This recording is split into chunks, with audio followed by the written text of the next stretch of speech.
Welcome back to R kitchen. আজ বানাবো গন্ধরাজ মোমো।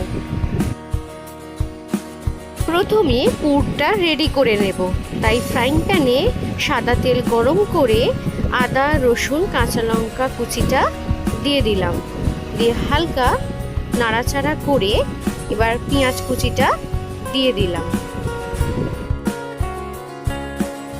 সবটা একসাথে ফ্রাই করে নিলাম। ফ্রাই হয়ে গেছে, এবার আমি চিকেন কিমাটা দিয়ে দিলাম। আমি চিকেন কিমাটা আদা ও রসুনের পেস্ট দিয়ে ম্যারিনেট করে রেখেছিলাম, আর আমি কিচ্ছু দিইনি। এবার আমি পরিমাণ মতো নুন দিয়ে দিলাম,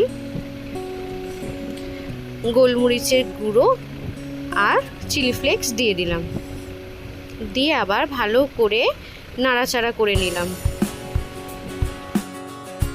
1 চামচের একটু বেশি ধনেপাতা কাঁচা লঙ্কা একসাথে বেটে রাখা সেটা দিয়ে দিলাম।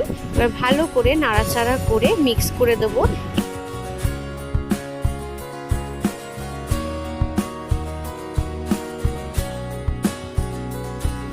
এবার ধনেপাতা কুচি দিয়ে দিলাম।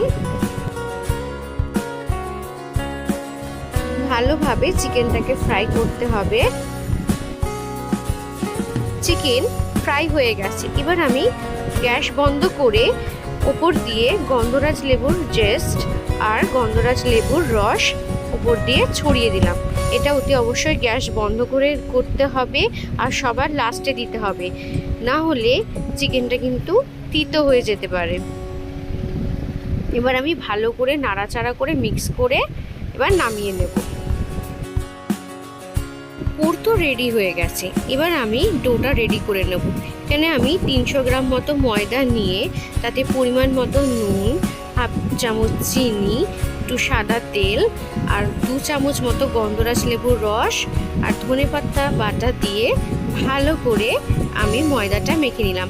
আমি ময়দা মাখার সময় জল ব্যবহার করিনি, ধনেপাতাটা একটু লিকুইড করে বেটে সেটার সাহায্যে ময়দাটা আমি মেখে ডোটা রেডি করে নিয়েছি।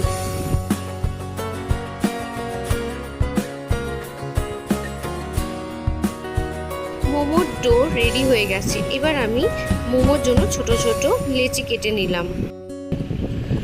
মোমোগুলো ছোট ছোট লুচির মতো পাতলা পাতলা করে বেলে নিলাম।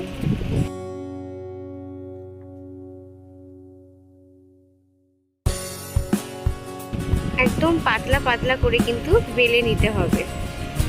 আমার বেলা হয়ে গেছে, এবার আমি মোমোগুলো রেডি করে নেব। মোমো শিট নিয়ে মাঝখানে চিকেন দিয়ে ত্রিকোণ বরাবর ফোল্ড করে নিলাম। আবার একটা মোমো শিটে চিকেনের পুরটা দিয়ে চারিদিকে ফোল্ড করে এই শেপের মতো মোমোগুলো আমি গড়ে নিলাম। মোমো মেকারের ছিদ্রযুক্ত পাত্রটির মধ্যে ভালোভাবে তেল লাগিয়ে মোমোগুলো বসিয়ে দিলাম।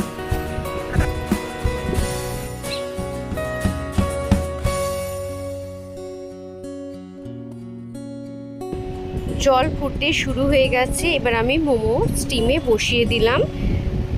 মোমো স্টিম হতে 20 থেকে 25 মিনিট সময় লাগবে, তো আমি স্টিম করতে বসিয়ে দিলাম।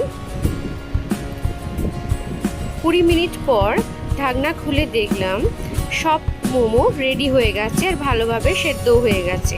তাই এবার মোমোটা আমি নামিয়ে প্লেটে সাজিয়ে দিলাম। গন্ধরাজ মোমো তৈরি হয়ে গেছে। ভেতরের চিকেনের পুরটা গন্ধরাজ লেবুর ফ্লেভারে ভরা, আর বাইরের কোটিংটা ধনেপাতা ও গন্ধরাজ লেবুর অন্য এক ফ্লেভার এনেছে। তো দুটোরই কম্বিনেশন একদম অতুলনীয়। তো বন্ধুরা, তোমরাও চটপট বাড়িতে বানিয়ে ফেলো।